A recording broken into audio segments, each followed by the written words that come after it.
Okay, now, we thought we'll put into perspective a little historical context. If you look at this graph, ladies and gentlemen, and it's in the late 80s that this problem started in Jammu and Kashmir. And as you can see, since then we've had more than 28,000 terror incidents. Since the 90s, we've had more than 100,000 people from the minorities that have been compelled to move out of Jammu and Kashmir, a migration of more than 60,000 families, and also 15,000 innocent civilians, and more than 3,000 security personnel have been killed. And it's very clear as to where this is coming from. Now, why I also chose to flash in front of you the historical context is that it is not as if Operation Sindoor happened overnight. If you take your mind back to the attack on our parliament back in 2001, we'd then been compelled to carry out some kind of a mobilization on our borders. We remained there for the better part of almost a year. Yet, at that point in time, wiser sense prevailed and we didn't take matters forward. If you take your mind back to 2016, where some of our security personnel were barbarically ambushed, some of their tents set on fire, we then resorted to an action which was yet in the vicinity of the line of control. Go take your mind back to 2019, we carried out a precision strike across the line of control and then restricted it to that. But this time, it was the intensity and the magnitude of the event that took place that we were compelled into the kind of action that you are now well familiar with. So, what happened in Pahalgam? And where is Pahalgam? You see the little star on the map. It is, of course, a tourist attraction, one of the most beautiful places that you can visit. And having commanded, the 15 Corps in Kashmir myself, I can testify to that it'll probably be, if some of you have seen it, for others that haven't, amongst the most beautiful places that you can go to. Approximately 7,000 feet above mean sea level and replete with exquisite meadows and valleys. 30 million tourists, ladies and gentlemen, thronged Jammu and Kashmir last year, and many of these would have had Pahalgam on their itinerary. And yet, on the 22nd of April, terror came calling. And how? Sponsored terrorists from across the line of control killed 26 innocent tourists, singled them out, identified them, asked for the community that they came from, and shot them in cold blood in front of their families and loved ones. There were immediate claimers. This was glory, but yet when the Kashmir Resistance Front that claimed the attack initially realized that possibly matters had gone beyond their control, immediately later withdrew. And that, of course, follows a pattern. It set into motion a process. Everybody knew that a response was inevitable. But we took our time, ladies and gentlemen. The Chief of Army Staff has probably alluded to this in some of his exchanges with the media, that there was complete flexibility for the armed forces to carry out and prosecute the actions that followed.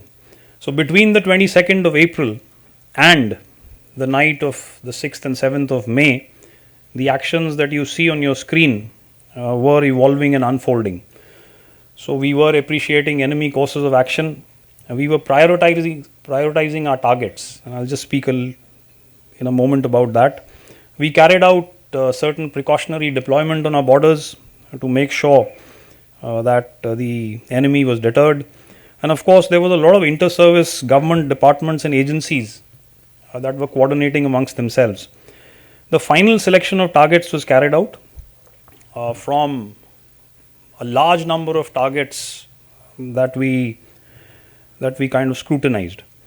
And of course, while all this was happening, there was a very harmonized and proactive information warfare campaign that was also unfolding. So, when I speak about the targets, you can see 9 dots on the map in front of you.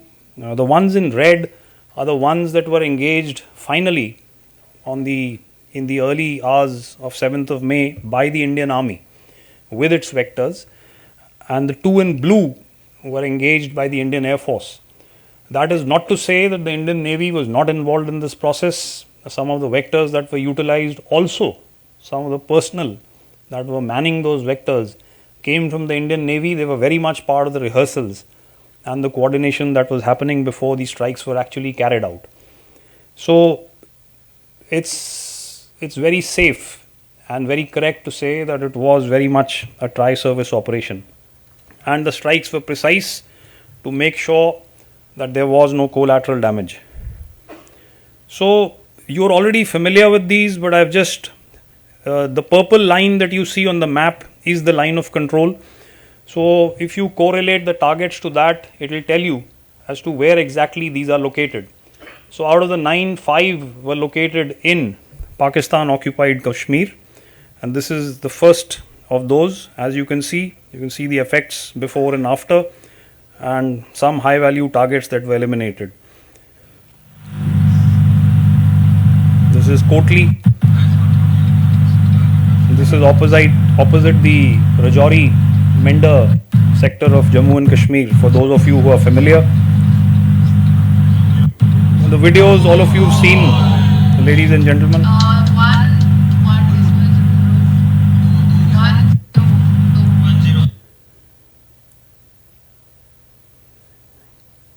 Again near Kotli,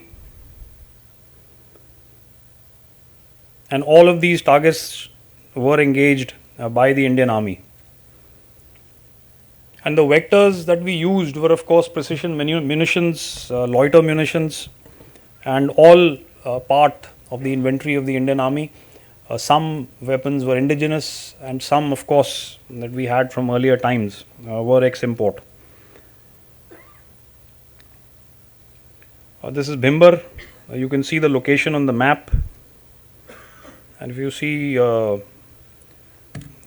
video here, you can see the mortar bomb coming out of the RPV.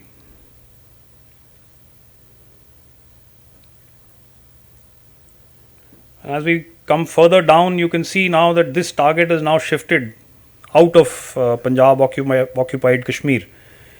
And why I decided to show it to you on the map like this is because this was unprecedented. When I spoke about the historical context, ladies and gentlemen, every time we've been hit by terror, we've tried to be different. And therefore our actions have been different from those that we've carried out hitherto on previous occasions. And it was again different this time.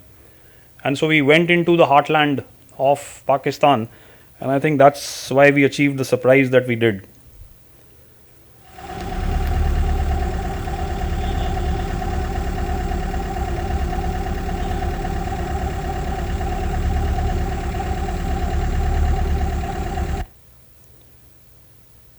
We come down to Muridke, and this is of course the terror hub of the Lashkar-e-Taiba.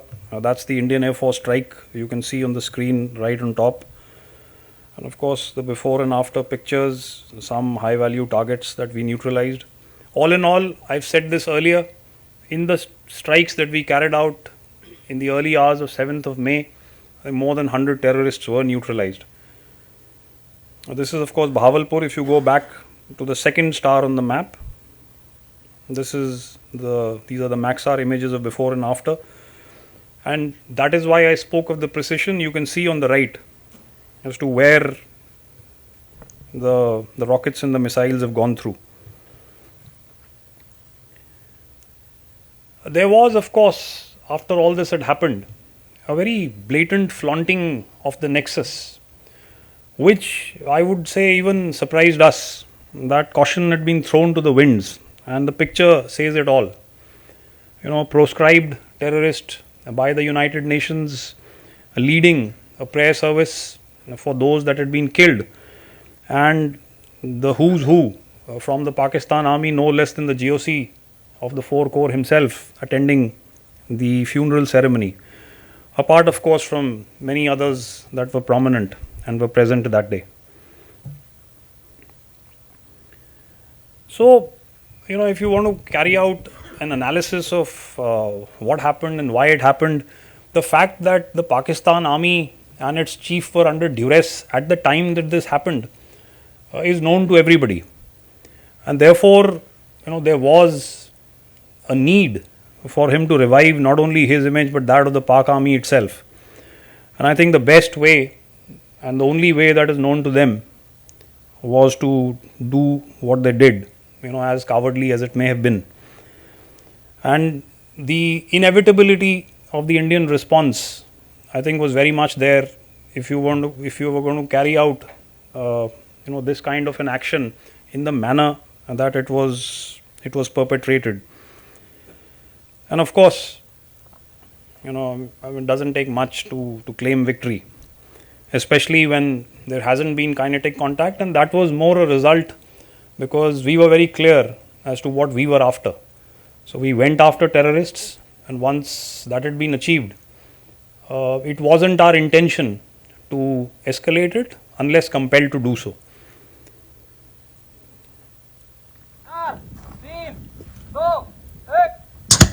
So there was also cross-border firing by Pakistan immediately once the terror targets were engaged. You can see the number of ceasefire violations on the top, and this carried on for a while. And at that point in time, if you recollect my media interaction, I'd said about 35 to 40 is what our estimate was. But the Pakistanis, possibly unwittingly, let out their awards list. I think last month it was on the 14th of August, and the number of posthumous awards that they awarded suggests to us now that their casualties on the line of control were also in excess of 100. We of course responded to these. You can see some of the actions that were carried out on the line of control, and we were of course prepared for this. Often in a lot of exchanges on the media that I've seen some people suggest that we were after terror targets and therefore we were not prepared for the eventualities that would follow. I think that's very naive, and it's almost churlish to suggest that a professional army such as the Indian Army would go into this kind of an action not preparing for the contingencies. We had war gamed 4 to 5 steps ahead, and we knew that the Pakistanis were going to do this. So we went and hit them on the second layer, which is not something that they expected on the line of control, and that's why they had the number of casualties that they did.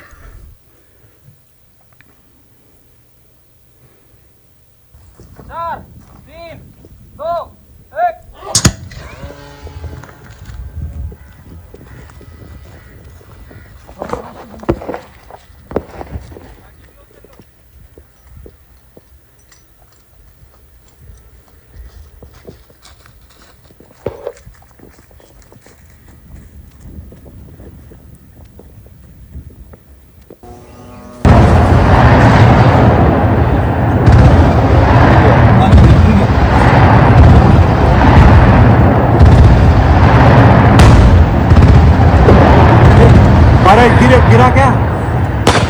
Torch बंद कर यार.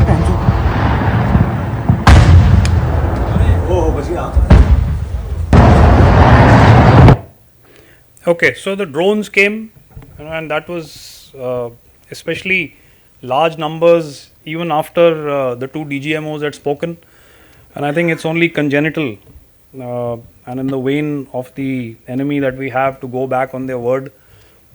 And the drones came after the two DGMOs had spoken, and there was some kind of an understanding to cease hostilities. You saw some of those engagements, and you can see that retaliation, rockets, drones, I think everything was a dismal failure, and I think in large part to the very strong integrated air defense that we could put up. And you can see on the left that a variety and class of drones was utilized in an attempt to cause casualties and damage to men and material. But everything was a dismal failure. On the right, you can see one of the missiles that was utilized. So This, of course, then led us to swing the Indian Air Force into action, and in precision strikes that they carried out on the night of the 9th and 10th of May. Now we hit 11 of their air bases, and of late, I think the air chief has spoken about that.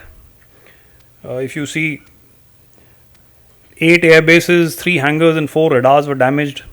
Pakistani air assets were destroyed on the ground. So we know for sure that one C-130 class of aircraft and one AEW, 4 to 5 fighter jets, and of course there were assets that were also destroyed in air. And we now know that the world's longest ever ground to air kill at 300 kilometers plus, and 5 of course high tech fighters. I think the impunity with which these attacks were carried out is what is significant.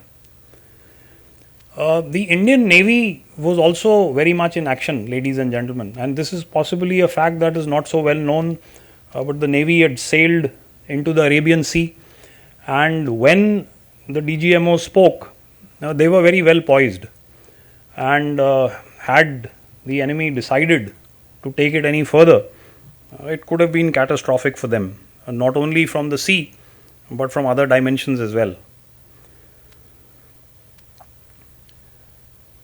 The perpetrators of the attack at Pahalgam, and the Indian Army will chase them to the depths of hell, and we did. It took us 96 days, but we did not let them rest.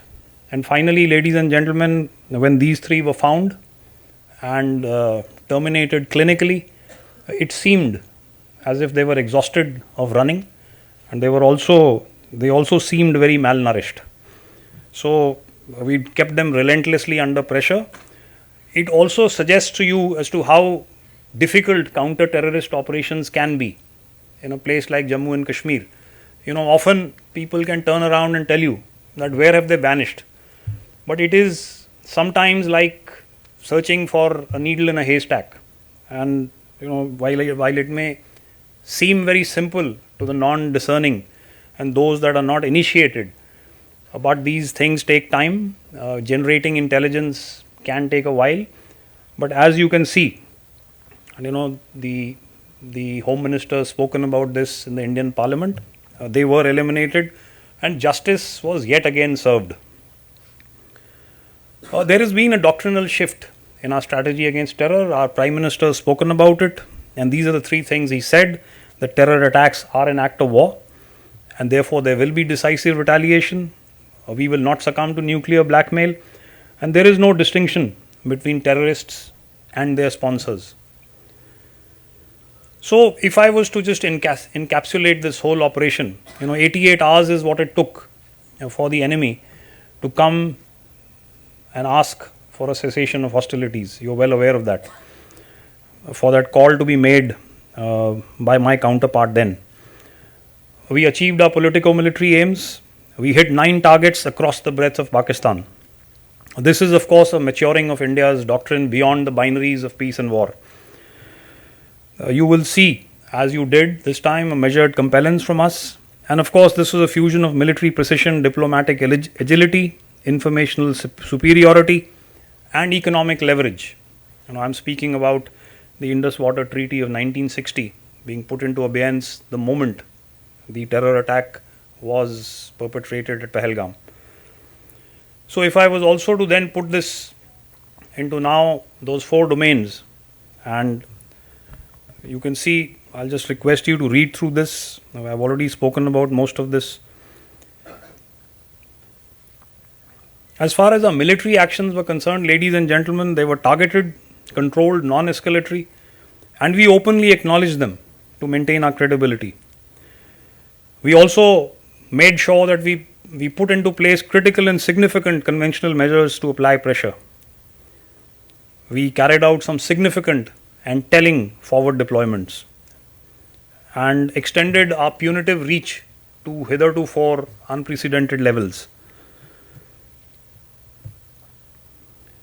So this very quickly, gentlemen, was what we wanted to put across to you. Should there be any questions from any of our revered guests and dignitaries, I would be very glad to answer them.